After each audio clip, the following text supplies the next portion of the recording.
ಕೇರಳದ ಅಕ್ಕರೆ ಕೊಟ್ಟಿಯೂರು ಶಿವನ ದೇವಸ್ಥಾನದ ಪೂರ್ತಿ ವಿಡಿಯೋ ಇದೆ. ದಯವಿಟ್ಟು ಯಾರು ಕೂಡ ಸ್ಕಿಪ್ ಮಾಡ್ದಂಗೆ ಪೂರ್ತಿ ವಿಡಿಯೋನ ನೋಡಿ ಈ ದೇವರ ದರ್ಶನ ಪಡ್ಕೊಳ್ಳಿ. ಇದರ ವೈಬ್ ಹೇಗಿದೆ ಅಂತ ನನಗೆ ಕಮೆಂಟ್ಸ್ ಮೂಲಕ ಹೇಳಿ. ಎಲ್ಲ ಅಭಿಮಾನಿ ದೇವರುಗಳಿಗೂ ನಮಸ್ಕಾರ. ನಾನು ನಿಮ್ಮ Kalachandana. Welcome back to my YouTube channel.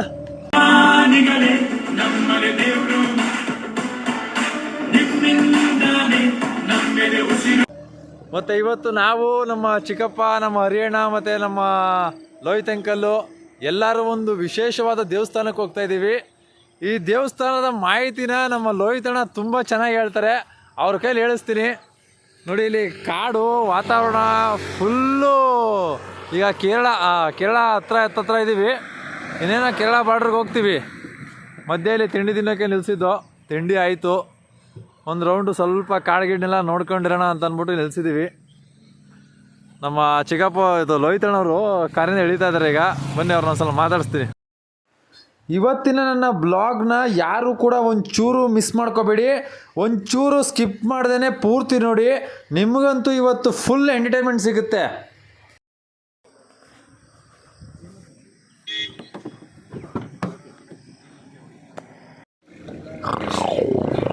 Tiger.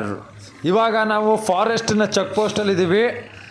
ಗಾಡಿನ ಮೂವ್ ಮಾಡಬೇಕಾದ್ರೆ ಗಾಡಿ ನಂಬರ್ ಬರೆಸ್ಬಿಟ್ಟು ಮತ್ತು ಇಲ್ಲಿ ಒಂದು ಟಿಕೆಟ್ ತೊಗೊಂಡು ಆಮೇಲೆ ಕಾಡೊಳಗಡೆ ಹೋಗಬೇಕು. ಇಲ್ಲಿ ಕಾಡು ಮಧ್ಯೆ ಒಂದು ಆನೆ, ಹುಲಿ ಮತ್ತು ಜಿಂಕೆಗಳು ಸಿಗ್ತಾರೆ ಅಂತ ಹೇಳ್ತಾ ಇದ್ದಾರೆ. ಅದೇನು ನೋಡೋಣ, ಸಿಕ್ಕಿದ್ರೆ ನಮ್ಮ ಅದೃಷ್ಟ. ಈಗ ನಾವು ಹೋಗ್ತಿರೋ ದೇವಸ್ಥಾನದ ಬಗ್ಗೆ ನಮ್ಮ ಲೋಹಿತ್ ಸರ್ ಹೇಳ್ತಾರೆ. ನಮಸ್ಕಾರ. ನಾವು GPIRನ ಗೆಳೆಯರು. ನಾವೆಲ್ಲರೂ ಇವತ್ತು ಮೈಸೂರಿನಿಂದ ಕೇರಳ ಕಣ್ಣೂರು ಜಿಲ್ಲೆಯಲ್ಲಿರ್ತಕ್ಕಂಥ ಕೊಟ್ಟಿಯೂರು ದೇವಸ್ಥಾನ ಅಲ್ಲಿಗೆ ಹೋಗ್ತಾ ಇದ್ದೀವಿ. ಸೊ ಕೊಟ್ಟಿಯೂರು ದೇವಸ್ಥಾನ ಏನಿದೆ ಅದು ವಿಶೇಷ ಶಿವನಿಗೆ ಸಮರ್ಪಿತವಾದ ಒಂದು ಯಾತ್ರಾ ಸ್ಥಳ ಇದು. ಈ ಸ್ಥಳದಲ್ಲಿ 2 ವಿಭಾಗ ಇದೆ. ಒಂದು ಅಕ್ಕರೆ ಕೊಟ್ಟಿಯೂರು, ಇನ್ನೊಂದು ಇಕ್ಕರೆ ಕೊಟ್ಟಿಯೂರು ಅಂದ್ಬಿಟ್ಟು. ಇದು ಅಕ್ಕರೆ ಕೊಟ್ಟಿಯೂರು ಅಂತ ಏನಿದೆ ಅದು ಉತ್ಸವದ ಸಮಯದಲ್ಲಿ, ವರ್ಷದಲ್ಲಿ ವೈಶಾಖ ಮಾಸದಲ್ಲಿ 30 ದಿವಸಗಳ ಕಾಲ ಮಾತ್ರ ಇದನ್ನು ಓಪನ್ ಮಾಡ್ತಾರೆ. ಈ ಸಮಯದ ವಿಶೇಷ ಸಂದರ್ಭದಲ್ಲಿ ನಾವು ಅಲ್ಲಿಗೆ ಭೇಟಿ ಕೊಡೋಕ್ಕೆ ಹೋಗ್ತಾ ಇದ್ದೀವಿ. ಈ ದಿನ ಭಾಳ ಸುಂದರವಾದ ಯಾತ್ರಾ ಸ್ಥಳ. ನದಿ ಮಧ್ಯಭಾಗದಲ್ಲಿ ಇರ್ತಕ್ಕಂಥ ಒಂದು ಸ್ಥಳ ಇದು. ಈ ಇನ್ನೊಂದು ವಿಶೇಷ ಏನಂದರೆ ಇಕ್ಕರೆ ಕೊಟ್ಟಿಯೂರು ಇದು ವರ್ಷದ ಪೂರ್ತಿ ತೆಗೆದಿರುತ್ತೆ, ಬಾಗಿಲು ಓಪನ್ ಆಗಿರುತ್ತೆ.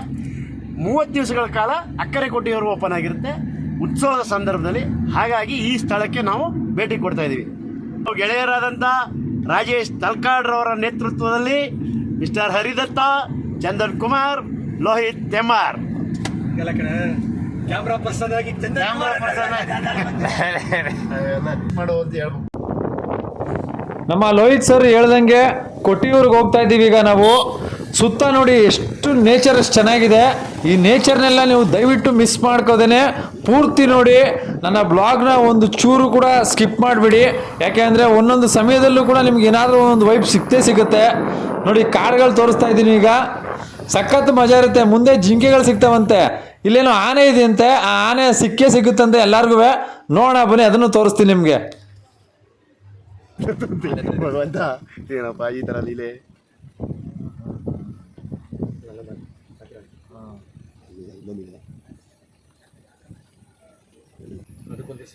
ವಾವ್, ನೋಡಿ ಆನೆ ಸಿಗ್ತದೆ ಅಂತ ಹೇಳ್ತಿದ್ದಾಗೆ ಬ್ಯೂಟಿಫುಲ್ ಆಗಿರೋ ಒಂಟಿ ಸಲಗ ನಿಂತಿದೆ ಅಲ್ಲಿ. ನೋಡಿ ದಂತ ಎಷ್ಟು ದೊಡ್ಡದಾಗಿದೆ. ಆ್ಯಕ್ಚುಲಿ ಇದು ಕಾಡು ಆನೆನೇ ಅಂತೆ. ಇದು ತಿರುಗಾಡ್ಕೊಂಡು ಇರ್ತದಂತ. ಯಾರು ಇದು ಸಾಕಿರೋದಲ್ಲ. ಕೆಲವೊಂದು ಸಾಕಿರೋ ಆನೆಗಳಿರುತ್ತೆ. ಸಾಕಿರೋ ಆನೆಗೆ ಕತ್ತಿಗೆ ಗಂಟೆ ಮತ್ತು ಕಾಲಿಗೆ ಚೈನ್ ಹಾಕಿರ್ತಾರೆ. ಆದರೆ ಇದಕ್ಕೆ ಏನೂ ಹಾಕಿಲ್ಲ. ಇದು ಪಕ್ಕ ಕಾಡಾನೆನೇ. ಭೋಗೇಶ್ವರ. ಯಾವ ಭೋಗೇಶ್ವರ? ಇನ್ನೇನಿಲ್ಲ, ಸ್ವಲ್ಪ ಮುಂದೆ ಹೋದರೆ ಮಾಸ್ತಿಗುಡಿ ದೇವಸ್ಥಾನ ಸಿಗುತ್ತೆ. ಡಾಕ್ಟರ್ ರಾಜ್ಕುಮಾರ್ ಸರ್ ಗಂಧದ ಗುಡಿ ಸಿನಿಮಾ ತೆಗೆದಂತಹ ಕಾಡು.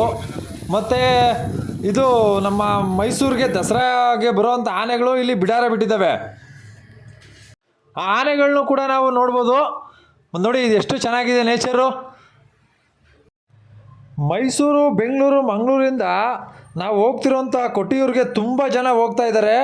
ಟ್ರೆಕ್ಕಿಂಗ್ ಅಂದ್ಬಿಟ್ಟು ಫುಲ್ ಮಳೆ ಇದೆ. ಮಳೆ ಇದ್ರೂ ಕೂಡ ನೋಡಿ, ನಾವು ನೋಡಿ ಅಣ್ಣ ತಂದ್ರೆಲ್ಲ ಒಳ್ಳೆ ಟ್ರೆಕ್ಕಿಂಗ್ ಸೂಟ್ಗಳು ಹಾಕೊಂಡು ಬೈಕ್ಗಳು ತಗೊಂಡು ಬರ್ತಾವ್ರೆ. ಇವರೆಲ್ಲ ನಮ್ಮ ಶ್ರೀರಂಗಪಟ್ಟಣದವ್ರೆ, ಅಕ್ಕಪಕ್ಕ ಇರೋರು. ಹೆಚ್ಚು ಹೆಚ್ಚು ಬೈಕ್ಗಳು ಹೋಗ್ತಾ ಇದೆ. ಅತಿ ಹೆಚ್ಚು ಬ್ಯುಸಿಯಾಗಿರೋ ರೋಡ್ ಆಗಿದೆ ಇವಾಗ ಇದು. ಮತ್ತು ಇನ್ನೊಂದು ವಿಚಾರ ಖುಷಿ ಏನು ಅಂತಂದರೆ, ಈ ಕಾಕನಕೋಟೆ ಕಾಡಿಂದ ನಮ್ಮ ಮೈಸೂರಿನ ಕ್ಯಾತ್ಮಾರ್ನಳ್ಳಿಗೆ ಒಂದು ಹುಡುಗಿ ಮದುವೆ ಆಗೈತೆ. ಅವರು ಇಲ್ಲೇ ಇರೋದು. ಆ ಮದುವೆ ಮಾಡ್ಕೊಂಡಾಗ ನಾವು ಗಂಡನ ಕಡೆಯಿಂದ ಕಾಡಿಗೆ ಎಲ್ಲರೂ ಬಂದು ನಮ್ಮ ಏರಿಯಾ ಜನ ಇಲ್ಲೆಲ್ಲ ಊಟ ಗೀಟ ಮಾಡ್ಕೊಂಡು ಹೋಗಿದ್ದು.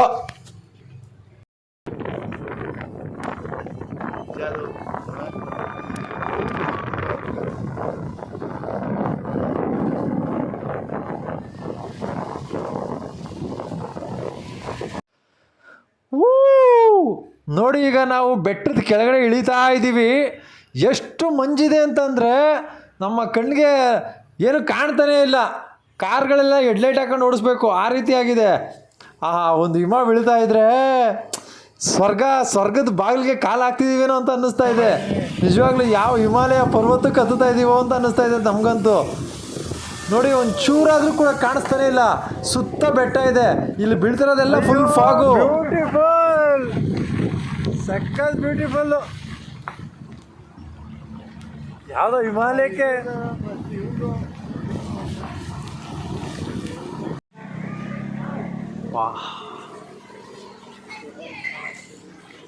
ಮಧ್ಯೆ ಹೈವೇ ರೋಡಲ್ಲಿ ಒಂದು ಕಾಫಿ ಕುಡಿಯೋಣ ಅಂತ ಅಂದ್ಬಿಟ್ಟು ಈ ಟೀ ಸ್ಟಾಲ್ ನಿಲ್ಲಿಸಿದ್ದೀವಿ.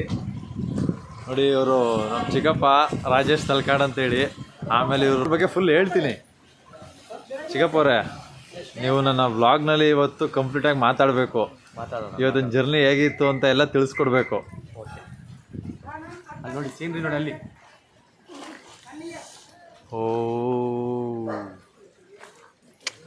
ಓಕೆ, ಇಲ್ಲಿ ಕಾಫಿ ಸಿಗುತ್ತೆ. ಕಾಫಿ ತಗೊಂಡು ಮೇಲ್ಗಡೆ ವ್ಯೂ ಪಾಯಿಂಟ್ ಕರ್ಕೊಂಡು ಹೋಗ್ತೀನಿ, ಬನ್ನಿ.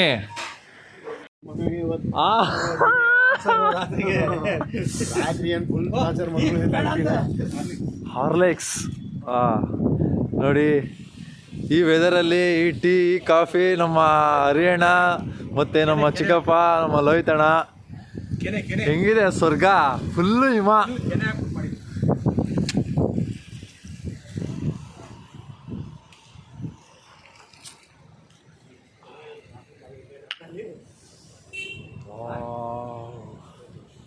ನಿಜವಾಗ್ಲೂ ಸ್ವರ್ಗನೇ.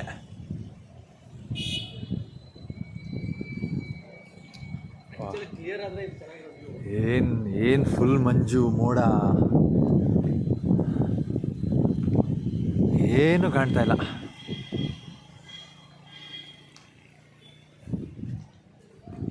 ಸರ್, ಏನು ಹೇಳ್ತೀರಾ? ಆನಂದವಾಗಿ ದೇವಸ್ಥಾನಕ್ಕೆ ಹೊರಟಿದ್ವಿ. ಆದರೆ ಈ ಥರ ವ್ಯೂ ಇರುತ್ತೆ ಅಂತ ನಮ್ಗೆ ಗೊತ್ತೇ ಇರಲಿಲ್ಲ. ಅದ್ಭುತವಾದ ವ್ಯೂ, ಒಳ್ಳೆ ಟೀ. ರಾಜೇಶ್ಗೆ, ಹಂಗೆ ಅವರಿಗೆ, ಹಿಂಗೆ ಎಲ್ರಿಗೂ ಜೈ ಜೈ. ಸಡನ್ ಆಗಿ ಪ್ಲಾನ್ ಮಾಡಿದ್ದು ನಿನ್ನೆ ರಾತ್ರಿ. ಹೊರಡೋಣ ಅಂತ ಅನ್ಕೊಂತಿದ್ವಿ. ಆದ್ರೆ ಸಡನ್ ರಾತ್ರಿ 9:30ಗೆ ಡಿಸೈಡ್ ಮಾಡಿದ್ವಿ 6 ಗಂಟೆಗೆ ಹೊರಡಬೇಕು ಅಂತ. ಅಲ್ಲಲ್ಲ 5 ಗಂಟೆಗೆ ಹೊರಡ್ಬೇಕಂತ. ಆದ್ರೆ ನಮ್ಮ ಯೂಟ್ಯೂಬರ್ ಬ್ಲಾಗರ್ ಇದ್ದ ನಮಗೆ 1 ಗಂಟೆ ಲೇಟ್ ಆಗಿದೆ. ಅದು ಚಂದನಿಂದನೇ ಲೇಟ್ ಆಗಿದೆ. ಏನಿಲ್ಲ, ಸಣ್ಣದಾಗ ಲೇಟ್ ಮಾಡಿರ್ಬೋದು ಅಷ್ಟೇ.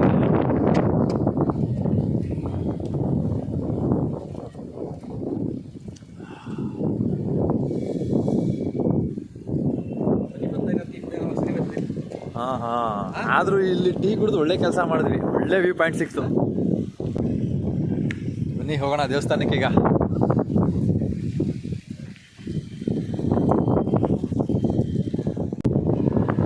ಟೀ ಶಾಪಲ್ಲಿ ಒಂದು ಟೀ ಕುಡಿದ್ವಲ್ಲ, ಮೇಲಿಂದ ನೋಡಿದಾಗ ಎಲ್ಲ ಹಿಮ ಏನು ಕಾಣ್ತಾ ಇರಲಿಲ್ಲ. ಈಗ ಬಂದು ಸ್ವಲ್ಪ ನೋಡಿ, ಅಲ್ಲಿ ಎಷ್ಟು ಚೆನ್ನಾಗಿ ಕಾಣ್ತಾ ಇದೆ ಅಂತಂದರೆ ಕೈಲಾಸ ಕಾಣಂಗೆ ಕಾಣ್ತಾ ಇದೆ.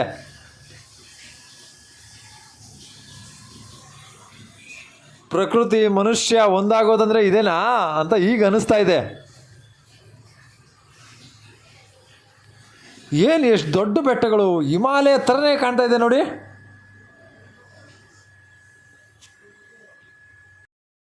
ಈಗ ಕೊಟ್ಟಿಯೂರಿಗೆ ಬಂದಿದ್ದೀವಿ.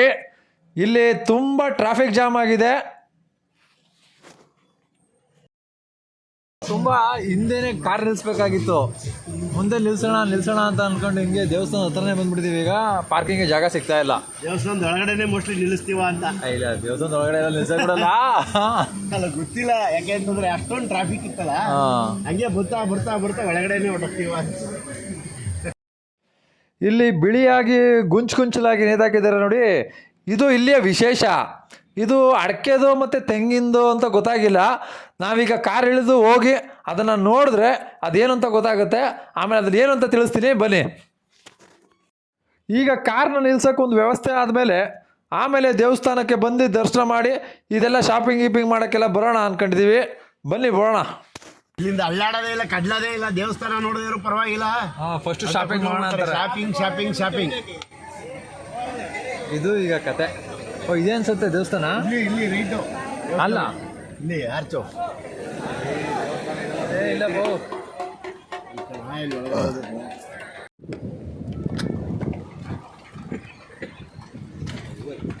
ಇದನ್ನ ಒಳ್ಳೆ ಆಯ್ತು ಇಟ್ಕೊಂಡಿದ್ದೀನಿ. ಅಲ್ಲಿ ಈಗ ಇಲ್ಲಿ ಬಂದು ಪಾರ್ಕಿಂಗ್ ಮಾಡ್ದು. ನಾವಿಲ್ಲಿ ಬಂದು 1 ಅವರ್ ಆಯಿತು. 1 ಅವರಿಂದ ಸುತ್ತಾಡಿ ಪಾರ್ಕಿಂಗ್ಗೆ ಜಾಗ ಸಿಗ್ದೇ, ಸೇಮು ನಮ್ಮ ಮೈಸೂರಲ್ಲಿ ದಸರಾ ಟೈಮಲ್ಲಿ ಪಾರ್ಕಿಂಗ್ ಯಾವ ರೀತಿ ಸುತ್ತಾಡ್ತೀವಿ ಆ ರೀತಿ ಆಗಿದೆ ಈಗ. ಇಲ್ಲಿ ನೋಡಿ, ಸುತ್ತ ಬೆಟ್ಟ, ಇಲ್ಲೊಂದು ಪಕ್ಕದಲ್ಲಿ ನದಿ ಹರಿತಾ ಇದೆ, ತೋರಿಸ್ತೀನಿ ಅದನ್ನು ಆಮೇಲಿಂದ. ಈಗ ಸ್ವಲ್ಪ ಕೈಕಾಲು ಮುಖ ತೊಳ್ಕೊಳ್ಳೋಣ ಅಂತ ಹೇಳ್ಬಿಟ್ಟು ಹೊಳೆ ಹತ್ರಕ್ಕೆ ಹೋಗ್ತಾ ಇದ್ದೀವಿ. ಸುಮಾರು ಜನ ಆಲ್ರೆಡಿ ಸ್ನಾನ ಮಾಡ್ಕೊಂಡು ಬರ್ತಾ ಇದ್ದಾರೆ. ಆದರೂ ತುಂಬ ಸೂಪರ್ ಆಗಿರೋ ಪ್ಲೇಸು, ಸಖತ್ತು ಸ್ವರ್ಗ. ಬೆಳಿಗ್ಗೆ ಮಾರ್ನಿಂಗ್ ಮನೆ 5 ಗಂಟೆಯಿಂದ ನೋಡ್ತಾ ಇದ್ದೀವಿ.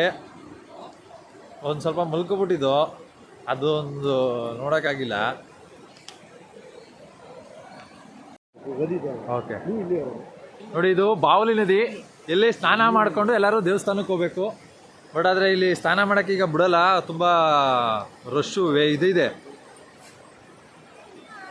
ತುಂಬ ನೀರು ಫೋರ್ಸ್ ಇರೋದ್ರಿಂದ ಇಲ್ಲಿ ಸ್ನಾನ ಮಾಡೋಕ್ಕೆ ಬಿಡಲ್ಲ. ಅದಕ್ಕೆ ನಾವು ಸುಮ್ಮನೆ ಸ್ವಲ್ಪ ಹಿಂಗೆ ಎರ್ಚ್ಕೊಂಡು ದೇವಸ್ಥಾನಕ್ಕೆ ಹೊರಟ್ಬಿಡ್ತೀವಿ ಈಗ. ಹಾಂ, ಮಾಡಿ ಚಿಕ್ಕಪ್ಪ, ಮಾಡ್ಕೊಳ್ಳಿ, ಸ್ನಾನ ಮಾಡ್ಕೊಳ್ಳಿ ನೀವು. ಕೊಡಿ. ಹಿಮಾಲಯದ ಇಬ್ರಿ ನೀರಲ್ಲಿದೆ, ಆಯ್ತು.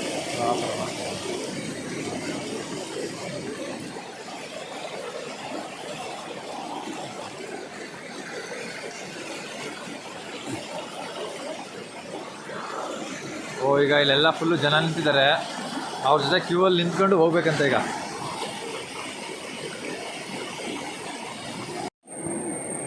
ಓಹೋ, ಜನ ಸಾಗರ. ಅಲ್ಲಿ ಇದೆ ಒಳಗಡೆ ದೇವಸ್ಥಾನ. ಆ ಕಡೆ ದೇವಸ್ಥಾನಕ್ಕೆ ಹೋಗೋಕ್ಕೋಸ್ಕರ ನಾವು ಇಲ್ಲಿ ಅಂದರೆ ಸೈಡಿಂದ ಹೋಗ್ತಾ ಇದ್ದೀವಿ. ಅಲ್ಲಿ ತುಂಬ ಕ್ಯೂ ಇದೆ, ರಶ್ ಇದೆ ಜನ. ಈಗ ಹೆಂಗೆ ಹೋಗಬೇಕು, ಎಲ್ಲಿ ಹೋಗಬೇಕು ಅಂತ ಗೊತ್ತಾಗ್ತಾ ಇಲ್ಲ. ಬನ್ನಿ, ಏನೊಂದು ಮಾಡೋದ. ನಾವು ಇಲ್ಲಿಗೆ ಫಸ್ಟ್ ಟೈಮ್ ಬಂದಿರೋದ್ರಿಂದ ಯಾವ ಕಡೆಗೆ ಹೋದರೆ ದೇವಸ್ಥಾನ ಸಿಗ್ತದೆ, ಯಾವ ಕಡೆಗೆ ಹೋದರೆ ಆಚೆ ಹೋಗ್ತೀವಿ ಅನ್ನೋ ಸ್ವಲ್ಪ ಗೊತ್ತಾಗ್ತಾ ಇಲ್ಲ, ಕನ್ಫ್ಯೂಷನ್ ಇದ್ದೀವಿ. ಆ ಕಡೆ ಜನ ನಡ್ಕೊಂಡು ಹೋಗ್ತಾವ್ರೆ, ಅದೆಲ್ಲ ಆಚೆ ಹೋಗೋಕ್ಕೆ. ಇಲ್ಲಿ ಏನು ಕ್ಯೂ ಅಲ್ಲಿ ನಿಂತಿದ್ದಾರೆ ಇವರೆಲ್ಲರೂ ಪರ್ಫೆಕ್ಟಾಗಿ ದೇವಸ್ಥಾನದ ಒಳಗಡೆ ಹೋಗ್ತಾರೆ.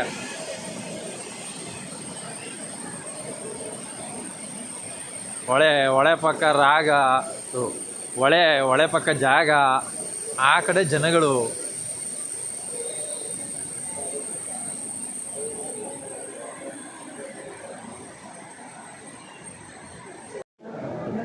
ಕ್ಯೂ ಹೀಗೆ ಇರ್ತದೆ.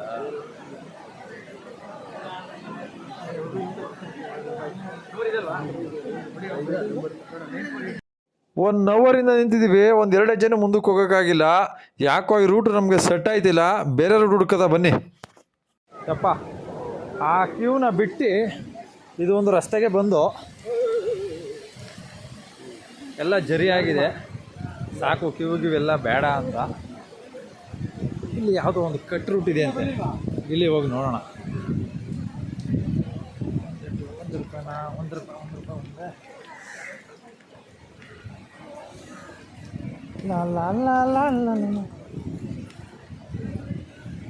ಓಕೆ ಓಕೆ ಬನ್ನಿ ಎಲ್ಲಿದೆ ಈಗ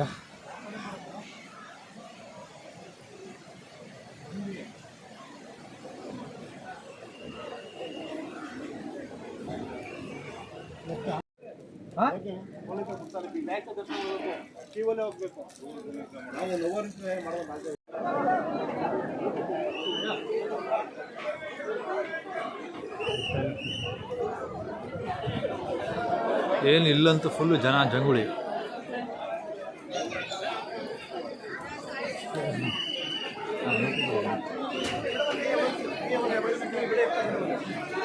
ಬಾವುಲಿ ನದಿ ಪಕ್ಕ ಇರುವಂತಹ ಉದ್ಭವಲಿಂಗ ಕೋಟೇಶ್ವರಕ್ಕೆ ಬಂದ್ವಿ ನೋಡಿ, ಫುಲ್ಲು ಜನಜಂಗುಳಿ. ಮತ್ತು ಇಲ್ಲಿ ವ್ಯವಸ್ಥೆ ಏನಾಗಿದೆ ಅಂತಂದರೆ ಯಾವ ಕಡೆಯಿಂದ ಕ್ಯೂ ಹೋಗಬೇಕು ಮತ್ತು ಯಾವ ಕಡೆಯಿಂದ ಹೋದರೆ ದೇವ್ರ ದರ್ಶನ ಆಗುತ್ತೆ ಅನ್ನೋದು ಸುಮಾರು ಜನಕ್ಕೆ ಕನ್ಫ್ಯೂಸ್ ಇದೆ. ಮತ್ತು ಅತಿ ಹೆಚ್ಚು ಇಲ್ಲಿಗೆ ಈಗ ನಮ್ಮ ಮೈಸೂರು, ಮಂಗಳೂರು, ಶಿವಮೊಗ್ಗ ಆ ಕಡೆಯಿಂದನೇ ಜಾಸ್ತಿ ಜನ. ಕೇರಳ ಜನಗಳಿಗಿಂತ ನಮ್ಮ ಕರ್ನಾಟಕದ ಜನಗಳೇ ಜಾಸ್ತಿ ಬಂದಿದ್ದಾರೆ. ಯಾಕೆಂದರೆ ನಮ್ಮ ಸುತ್ತಮುತ್ತ ಮಾತಾಡಿದವರೆಲ್ಲ ಕನ್ನಡನೇ ಮಾತಾಡ್ತಾ ಇದ್ದಾರೆ. ಆಮೇಲೆ ಯಾರು ಕೇಳಿದ್ರು ನಾವು ಇಲ್ಲೇ ಮೈಸೂರು, ಇಲ್ಲೇ ಮಂಗಳೂರಿಂದ ಬಂದ್ವಿ ಅಂತ ಹೇಳ್ತಿದ್ದಾರೆ. ಅದು ನಮಗೆ ಖುಷಿ ಆಯಿತು. ಈ ದೇವಸ್ಥಾನದಲ್ಲಿ ಪೂಜೆ ಸುಮಾರು ವರ್ಷದಿಂದ ಇದೇ ರೀತಿ ನಡೀತಾ ಇದೆ. ಅಂದರೆ ವರ್ಷಕ್ಕೊಂದು ಸಾರಿ 28 ದಿನ ಮಾತ್ರ ತೆಗಿತಾರೆ ದೇವಸ್ಥಾನನ. ಆದರೆ ಈ ಸಲ ತುಂಬ ಜನ ಬಂದಿದ್ದಾರಂತೆ. ಸಿಕ್ಕಾಪಟ್ಟೆ ಈ ಕ್ರೌಡ್ನ ಹೆಂಗೆ ಮೇಂಟೈನ್ ಮಾಡಬೇಕು ಅನ್ನೋದು ಇಲ್ಲಿರೋ ಪೊಲೀಸರಿಗೂ ಗೊತ್ತಾಯ್ತಿಲ್ಲ. ಮತ್ತು ಈ ದೇವಸ್ಥಾನದವರೇ ಇಂಡಿವಿಜುವಲ್ ಆಗಿ ಕೆಲವೊಬ್ಬರು ಅವರೇ ಬಂದು ಭಕ್ತಿಯಿಂದ ಸ್ವಲ್ಪ ಹೆಲ್ಪ್ ಏನೋ ಮಾಡ್ತಿರಂಗವ್ರೆ. ಇವೆಲ್ಲ ನೋಡ್ಬೋದು. ಸಾಲು ಸಾಲು ಕ್ಯೂ ಇದ್ರೂ ಕೂಡ ಇಲ್ಲಿ ಜನಜಂಗುಳಿಗಳು ಆ ಕಡೆಯಿಂದ ಈ ಕಡೆ ಹೋಗ್ತಾರೆ, ಈ ಕಡೆಯಿಂದ ಆ ಕಡೆ ಹೋಗ್ತಾರೆ. ಯಾವ ಕಡೆ ಹೋಗ್ಬೇಕು, ಒಂದು ಕಡೆ ನೇರವಾಗಿ ಹೋದರೆ ದೇವ್ರ ಹತ್ರ ಹೋಗ್ತೀವಿ ಅನ್ನೋದು ಇನ್ನೂ ಕನ್ಫ್ಯೂಷನ್ ಇದೆ ನಮಗೆ. ಇದ್ದಕ್ಕಿದ್ದಾಗೆ ಒಂದು ಕಡೆ ಬಿಡ್ತಾರೆ, ಹೋಗಿ ಇಲ್ಲಿಂದ ದೇವ್ರು ನೋಡ್ಬೋದು ಅಂತ ಅಂದ್ಬಿಟ್ಟು. ಮತ್ತೆ ಇನ್ನೊಂದಷ್ಟು ಜನ ಬಂದ್ಬಿಟ್ಟು ಅಲ್ಲಿ ನಿಲ್ಲಿಸಿ ಅಂತ ಅಂದ್ಬಿಟ್ಟು ನಿಲ್ಲಿಸ್ತಾರೆ. ಪಾಪ ಅವ್ರಿಗೆ ಗೊತ್ತಾಗ್ತಿಲ್ಲ ವ್ಯವಸ್ಥೆ ಹೆಂಗೆ ಮಾಡಬೇಕು. ಇಷ್ಟು ಜನ ಬಂದಿರೋದು ಅವ್ರಿಗೆ ಒಂಥರ ದಿಗ್ಭ್ರಮೆ ಆಗ್ಬಿಡೈತೆ. ಯಾವ ಕಡೆಯಿಂದ ಬಿಡಬೇಕು ಜನಗಳನ್ನ, ಯಾವ ಕಡೆಯಿಂದ ತಡಿಬೇಕು ಅನ್ನೋದೇ ಗೊತ್ತಾಯ್ತಾ ಇಲ್ಲ. ಅವರು ಮುಂದೆ ಸ್ವಲ್ಪ ಮುಂದಿನ ದಿನಗಳಲ್ಲಿ ಈ ವ್ಯವಸ್ಥೆಗಳೆಲ್ಲ ಚೆನ್ನಾಗಿ ಮಾಡ್ಕೊಳ್ಳಿ. ನೋಡಿ ಆನೆ ಬಂತು. ಓ, ಈ ಆನೆ ದೇವ್ರ ಸ್ಥಾನದ ಸುತ್ತ ರೌಂಡ್ ಹೊಡಿಯುತ್ತೆ. ಸಖತ್ ಮಜಾ ಇರುತ್ತೆ ನೋಡಿ.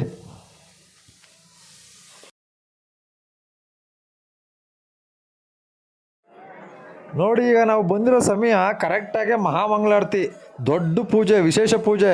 ಇದನ್ನು ಸುಮಾರು ಹೊತ್ತು ಮಾಡ್ತಾರಂತೆ. ಅದು ಎಷ್ಟೊತ್ತಾಗುತ್ತೆ ಅಂತ ನಮಗಂತೂ ಗೊತ್ತಿಲ್ಲ. ಅಷ್ಟೊತ್ತವರೆಗೂ ಯಾರಿಗೂ ದರ್ಶನಕ್ಕೆ ಬಿಡಲ್ಲ. ಆ ದರ್ಶನ ಅಲ್ಲಿ ನೋಡಿ, ನೀವು ನೋಡ್ತಾ ಇದ್ದೀರಲ್ಲ, ಇಲ್ಲಿ ಸುತ್ತಮುತ್ತ ಜನಗಳು ನಿಂತಿದ್ದಾರಲ್ಲ, ಅವರೆಲ್ಲ ಕೂಡ ದರ್ಶನ ಮಾಡೋಕೆ ಕಾಯ್ತವ್ರೆ. ಮತ್ತು ಅಲ್ಲಿ ನೀರೊಳಗಡೆ ನಿಂತಿದ್ದಾರೆ ನೋಡಿ, ಅವರೆಲ್ಲ ಪ್ರೊಟೆಕ್ಟ್ ಮಾಡೋಕ್ಕೆ ನಿಂತಿರೋದು. ಜನಗಳನ್ನ ಹೆಂಗೆ ಹೋಗಬೇಕು, ಮತ್ತು ನೀವು ಈ ಕಡೆಯಿಂದ ಬರಬೇಕು, ನೀವು ಈ ಕಡೆಯಿಂದ ಬರಬಾರ್ದು. ಒಂದಷ್ಟು ಜನ ನುಕ್ಕೊಂಡು ಬರೋರಿಗೆಲ್ಲ ಹಗ್ಗ ಹಾಕಿ ಎಳೆದು ಎಸಿತಾರೆ. ಸೊ ಇಲ್ಲಿ ನುಕ್ಕೊಂಡು ಬಂದು ನೋಡೋರು ನೋಡ್ತಿರ್ತಾರೆ. ಮತ್ತು ಕೆಲವರು ಲೈನಲ್ಲಿ ಡೀಸೆಂಟಾಗಿ ಬಂದವರು ನೋಡ್ಕೊಂಡು ಹೋಗ್ತಾರೆ. ಪಾಪ ಕೆಲವೊಬ್ಬರು ಅಮಾಯಕರು ಕೂಡ ಇವ್ರ ಕಣ್ಣಿಗೆ ಸಿಗಾಕೊಂಬಿಟ್ರೆ ಆ ಕಡೆ ಈ ಕಡೆ ಕಾಲು ಹಗ್ಗ ದಾಟಿರೋದು ಸಿಗಾಕೊಂಬಿಟ್ರೆ ಎಳೆದು ಹಾಕ್ಬಿಡ್ತಾರೆ. ಅದಕ್ಕೋಸ್ಕರ ಜಾಗೃತಿಯಿಂದ ಹೋಗ್ಬಿಡಿ ದೇವ್ರ ದರ್ಶನ ಮಾಡಬೇಕು. ಪ್ರಕೃತಿ, ದೇವರು, ಮನುಷ್ಯ ಒಂದಾಗೋ ಜಾಗ ಅಂತಂದರೆ ನಿಜವಾಗ್ಲೂ ಇದೆ ಅಂತ ಅನ್ನಿಸ್ತು ನನಗಂತೂ. ಕರೆಕ್ಟು ನೋಡಿ, ಸುತ್ತ ವಾತಾವರಣ ಎಷ್ಟು ತಣ್ಣಗಿದೆ ಅಂತಂದರೆ ನೋಡಿದವರು ಎಲ್ಲೋ ಫುಲ್ ಚಳಿಲಿ ನಡುಗ್ತಿದ್ದಾರೆ ಅಂತ ಅನ್ನಿಸ್ಬೇಕು. ಆದರೆ ನಾವು ಇಲ್ಲಿ ನಿಂತಿರೋದ್ರಿಂದ ನಮಗೆ ಬೆವರು ಬರ್ತಾಯಿದೆ, ತುಂಬ ಸೆಕೆ ಹೊಡಿತಾ ಇದೆ, ಧಗೆ ಒಂಥರ ಹವೆ. ಈ ಇಡ್ಲಿನ ನಾವು ಬೋಸಿಗೆ ಎತ್ತಿದಾಗ ಒಂದು ಹವೆ ಬರಲ್ವಾ, ಆ ರೀತಿ ಹವೆ ಬರ್ತೈತೆ. ಇಲ್ಲಿಗ ನಮಗೆ ದೇವ್ರ ಭಕ್ತಿ ಒಂದು ಬಿಟ್ಟರೆ ಬೇರೆ ಯಾವುದು ಕೂಡ ಕಣ್ಣಿಗೆ ಕಾಣಿಸ್ತಾ ಇಲ್ಲ. ನಮ್ಮ ಮನಸ್ಸಿಗೆ ಏನೋ ಒಂದು ಆ ಸಣ್ಣ ಪುಟ್ಟ ಆಲೋಚನೆಗಳು ಬರ್ತಾನೆ ಇಲ್ಲ. ಬರೀ ದೇವ್ರ ದರ್ಶನ ಮಾಡಬೇಕು, ಹರ ಹರ ಮಹಾದೇವ, ಹರ ಹರ ಮಹಾದೇವ ಅಂತ ಕೂಗಬೇಕು ಅನ್ನಿಸ್ತೈತೆ ಅಷ್ಟೇ. ವರ್ಷಕ್ಕೆ 28 ದಿನ ಮಾತ್ರ ತೆಗೆಯೋದು, ಅದು ವೈಶಾಖ ಮಾಸದಲ್ಲಿ ವಿಶೇಷ ಪೂಜೆ ಆಗಿರೋದ್ರಿಂದ ಇಲ್ಲಿಗೆ ಭಕ್ತರು ಸಾವಿರಾರು ಜನ ಬರ್ತಾರೋದಂತೂ ಈಗ ಖಂಡಿತ. ಬಟ್ ಆದರೆ ಇದು ಈಗ ಜೂನ್ 8ನೇ ತಾರೀಕಿಂದ ಜುಲೈ 4ನೇ ತಾರೀಕುವರೆಗೂ ಇರುತ್ತೆ. ಮುಗಿತಾ ಬಂತು. ಲಾಸ್ಟ್ 8 ದಿನ ಹೆಣ್ಣು ಮಕ್ಕಳಿಗೆ ಪ್ರವೇಶ ಇಲ್ವಂತೆ, ಬರೀ ಗಂಡು ಮಕ್ಳಿಗೆ ಮಾತ್ರ ಪ್ರವೇಶ ಇರ್ತದೆ ಅಂತ. ಅಂದರೆ ಇಲ್ಲೊಂದು 4 ದಿನ ಮಾತ್ರ ಪ್ರವೇಶ ಇರ್ತದೆ ಹೆಣ್ಣು ಮಕ್ಕಳಿಗೆ. ಯಾರ್ಯಾರು ನೋಡ್ಬೇಕಂತಿದ್ದೀರಾ ದಯವಿಟ್ಟು ಬಂದು ದರ್ಶನ ಮಾಡ್ಕೊಂಡು ಹೋಗಿ. ಸ್ವಲ್ಪ ಮಳೆ, ಚಳಿ, ಗಾಳಿ ಏನಾರು ಇರ್ತದೆ. ಬಟ್ ಆದರೆ ಇಲ್ಲಿಗೆ ಬಂದರೆ ನಿಮಗೆ ಅದು ಯಾವುದೂ ಕೂಡ ನಿಮ್ಮ ಮೈಗೆ ಕೂಡ ಏನು ಅನಿಸೋದೇ ಇಲ್ಲ. ಫುಲ್ ಎಲ್ಲ ಭಕ್ತಿಲಿ ಮುಳುಗೋಗಿರ್ತೀರಿ. ಇಂಥ ಪ್ರಕೃತಿಲಿ ಆ ಶಿವನ ದರ್ಶನ ಮಾಡಿದ್ರೆ ಒಂದು ಕೋಟಿ ಕೊಟ್ಟರು ಕೂಡ ನಮ್ಗೆ ಆ ಥರ ಒಂದು ಸಂತೋಷ ಸಿಗಲ್ಲ. ಅಷ್ಟು ಸಂತೋಷ ನನಗಂತೂ ಸಿಕ್ತು. ಇಲ್ಲಿರೋ ಇದ್ದಕ್ಕಿದ್ದಂಗೆ ಮಳೆ ಬರುತ್ತೆ, ಇದ್ದಕ್ಕಿದ್ದಂಗೆ ಬಿಸಿಲು ಬರುತ್ತೆ. ಅಲ್ಲಿ ಶಿವನ ಪೂಜೆ ಅಂತ ಅಂತಿದ್ದಂಗೆ ಮಳೆ ಸುರಿಯೋಕ್ಕೆ ಶುರುವಾಗುತ್ತೆ. ನೋಡಿ ಇಲ್ಲಿ ಆ ದೇವಸ್ಥಾನದ ಎದುರುಗಡೆ ಒಂದು ಚಿಕ್ಕ ಗುಡಿ ಕಟ್ಬಿಟ್ಟು ಇಲ್ಲಿ ನಮಗೆ ಹಣೆಗೆ ಇಕ್ಕೊಳ್ಳೋಕ್ಕೆ ಗಂಧ ಮತ್ತು ತುಳಸಿನ ಕೊಡ್ತಾರೆ. ನಾವು ಈ ಗಂಧನ ಹಣೆಗೆ ಇಕ್ಕೊಳ್ಳೋದು.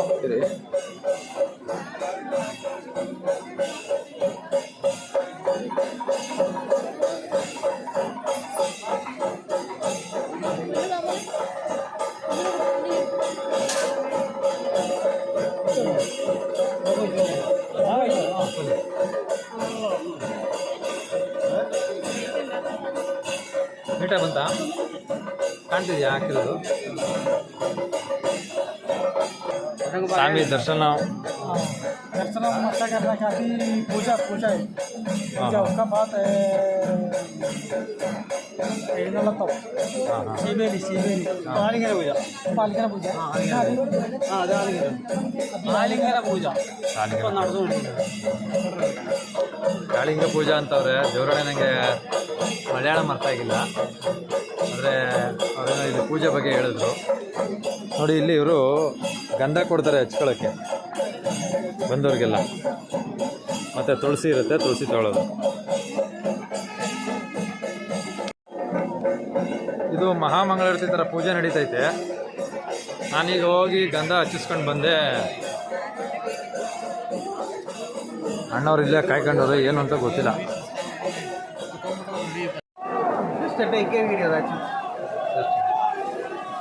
ಆಯ್ತು ನೋಡಿ, ಇದು ಇಲ್ಲಿ ಸಿಗುವಂತಹ ಪ್ರಸಾದ. ಎಷ್ಟು ವಿಚ್ 100 rupees.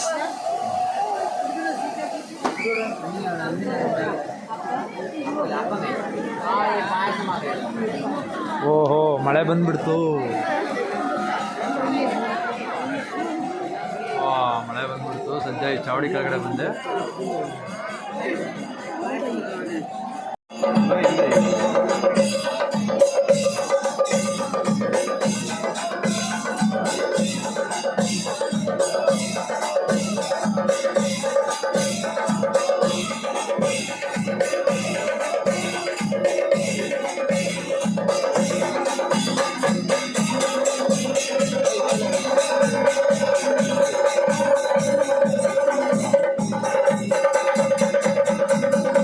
ನಾನು ಇಲ್ಲಿ ಒಳಗಡೆ ಬಂದು ಈಗ 2 ಅವರ್ ಆಯಿತು. 2 ಅವರಿಂದ ಆ ಕಡೆ ಈ ಕಡೆ ಎಲ್ಲ ಸುತ್ತಮುತ್ತ ನೋಡ್ತಾ ಇದ್ದೀನಿ.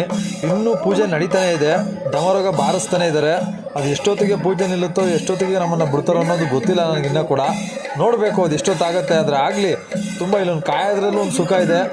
ಈ ಮಳೆ, ಈ ಒಂದು ಗಾಳಿ, ಈ ಪ್ರಕೃತಿ, ಇದ್ರ ಜೊತೆ ಮಿಲನ ಆಗದೆ ಒಂದು ಸಂತೋಷ.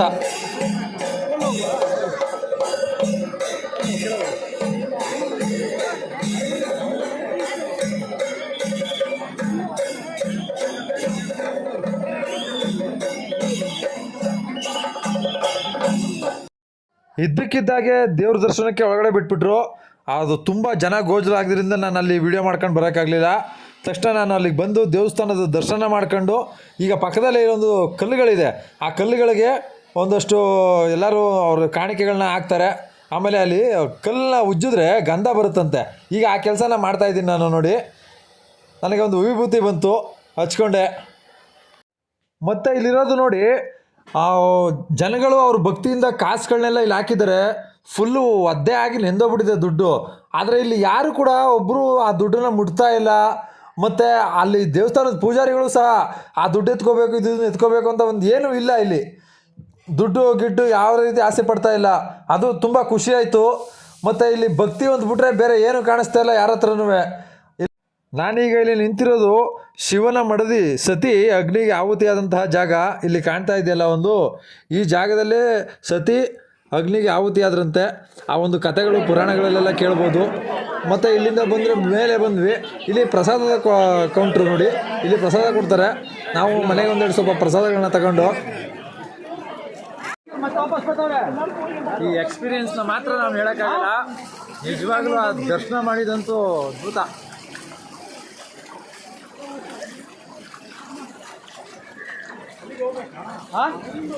ಅಲ್ಲಪ್ಪ ಎರಡು ಆ ದೇವಸ್ಥಾನ ನೋಡ್ಬಿಟ್ರೆ ಮುಗೀತು, ಇಲ್ಲಿ ಊಟ ಸಿಗ್ತಿದೆ ಅಂದ್ರೆ ನಾವು ಆನ್ ದಿ ವೇ ಮಾಡ್ಕೋಬಹುದು. ಅಲ್ಲ ಈಗ ನೀವು ಯಾವ ದೇವಸ್ಥಾನಕ್ಕೆ ಹೋಗ್ಬೇಕು ನಾವು? ಈ ಬಾವಲಿ ಮಧ್ಯೆ ಅಂದರೆ ಈ ಬಾವಲಿ ನದಿ ಇದು, ಈ ಬಾವಲಿ ನದಿ ಮಧ್ಯೆ ಒಂದು 3 ಬ್ರಿಡ್ಜ್ ಕಟ್ಟಿದ್ದಾರೆ. ಆ ಬ್ರಿಡ್ಜಿಂದಲೇ ಜನ ಹೋಗಬೇಕು ಮತ್ತು ಬರಬೇಕು. ನೋಡಿ ಆ ಕಡೆ ಒಂದು ಬ್ರಿಡ್ಜ್ ಕಾಣ್ತಾ ಇದೆ, ನಾವೀಗ ಇಲ್ಲೊಂದು ಬ್ರಿಡ್ಜ್ ಮೇಲೆ ನಡ್ಕೊಂಡು ಹೋಗ್ತಾ ಇದ್ದೀವಿ.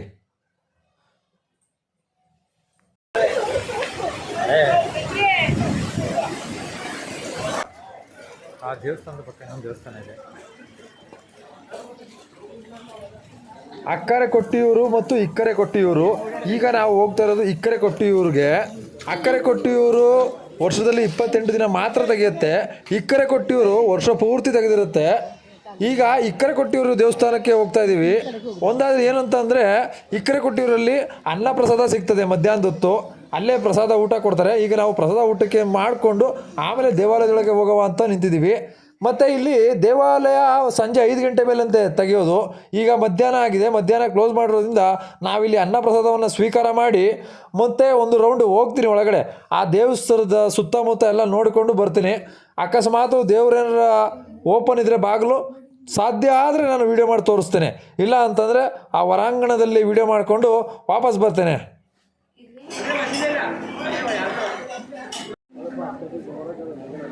ಪ್ರಸಾದ ಕೊಟ್ಟರು, ಈಸ್ಕೊಂಡು ಮುಗಿಸ್ಕೊಂಡು ಈಗ ಮತ್ತೆ ಒಂದು ದೇವಸ್ಥಾನ ಇದೆ. ಆ ದೇವಸ್ಥಾನ ಹತ್ರ ನೋಡಿಕೊಂಡು ಮುಂದೆ ಏನಂತ ಹೋಗಬೇಕು.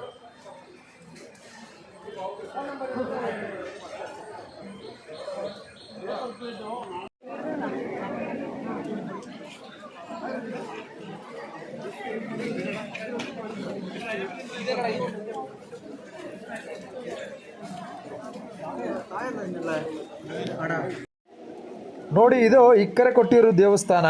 ಎಲ್ಲರೂ ಜನಗಳು ಹೋಗ್ತಾ ಇದ್ದಾರೆ. ಒಳಗಡೆಗೆ ಕ್ಯಾಮ್ರಾ ಅಲೋ ಇಲ್ಲವಂತೆ.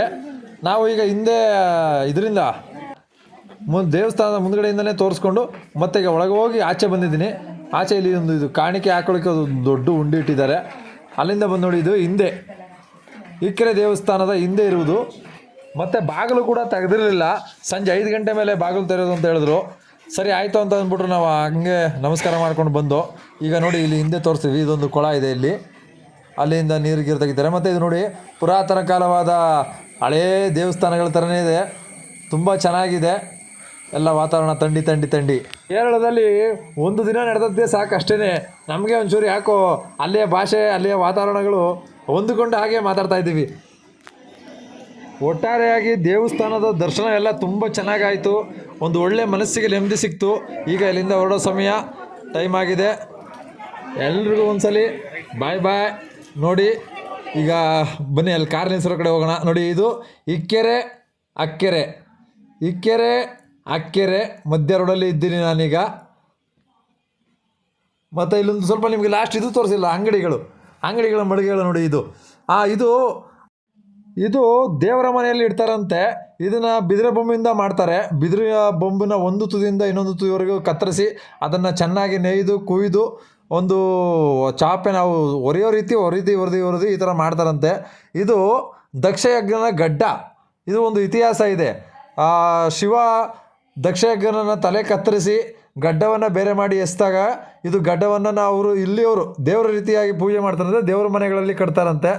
ನಾನು ಅದನ್ನು ಒಂದು ತಗೊಂಡು ಬಂದು ನಮ್ಮ ಮನೆಯಲ್ಲೂ ಇಟ್ಟುಕೊಂಡಿದ್ದೀನಿ. ಈಗ ಇದನ್ನು ನೋಡಿ ಹೆಂಗೆ ಮಾಡ್ತಾ ಇದ್ದಾರೆ ಅಂತ ಅಲ್ಲಿ ದೂರದಲ್ಲಿ ಕಾಣ್ತಾ ಇರ್ಬೋದು ನಿಮಗೆ. ಒಂದು ಇದರಲ್ಲಿ ಚೆನ್ನಾಗಿ ಚಾಕಿನಲ್ಲಿ ಚೆನ್ನಾಗಿ ಕೊರಿತಾರೆ. ಕೊರೆದು ಈ ರೀತಿ ಸಣ್ಣದಾಗಿ ಮಾಡಿ ಇದನ್ನು ಒಂದು ಗುಂಚು ಥರ ಕಟ್ಟಿ ಕೊಡ್ತಾರೆ. ಮತ್ತು ಇಲ್ಲಿ ಶಾಪಿಂಗ್ ಅಂಗಡಿಗಳು ಮಳಿಗೆಗಳೆಲ್ಲ ತುಂಬ ಚೆನ್ನಾಗಿ ಅವಿಗೆ ಸೇಮ್ ನಮ್ಮ ಹಬ್ಬಗಳಲ್ಲಿ ಹರಿದಿನಗಳಲ್ಲಿ ಹೇಗಿರ್ತವೆ ನಮ್ಮ ಊರಿನಲ್ಲಿ ಒಂದು ಜಾತ್ರೆ ಅಂತಂದರೆ ನಮ್ಮ ಚಾಮುಂಡಿ ಬೆಟ್ಟದಲ್ಲಿ ನಮ್ಮ ಮೈಸೂರು ದಸರಾ ನಡೆದಬೇಕಾದ್ರೆ ಒಂದು ಮಳಿಗೆಗಳೆಲ್ಲ ಇರೋದಿಲ್ವಾ, ಅದೇ ರೀತಿ ಇಲ್ಲೂ ಕೂಡ ತುಂಬ ಚೆನ್ನಾಗಿರತಕ್ಕಂಥದ್ದು ಎಲ್ಲ ಮಳಿಗೆಗಳು ಇವೆ. ನಮಗೇನು ಬೇಕಾದರೂ ತೊಗೋಬೋದು. ಕ್ಲಿಯರ್ ಆಯಿತು. ಏನಕ್ಕೆ ಇಷ್ಟೊಂದು ಗಲೀಜಾಗಿತ್ತು ಅವಾಗಲೇ? ಅದು ಮಳೆ ಬಂದಾಗ ಮಣ್ಣು ನೀರು ಬಂದಿರುತ್ತಲ್ಲ. ಅದಕ್ಕೆ ಇಕ್ಕೆರೆ ಕೆಕ್ಕೆರೆ.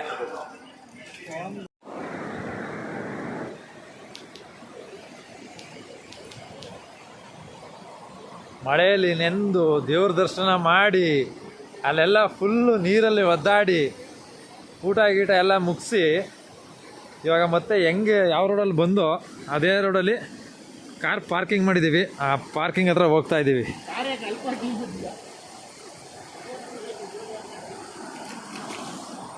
ಅವ್ವ.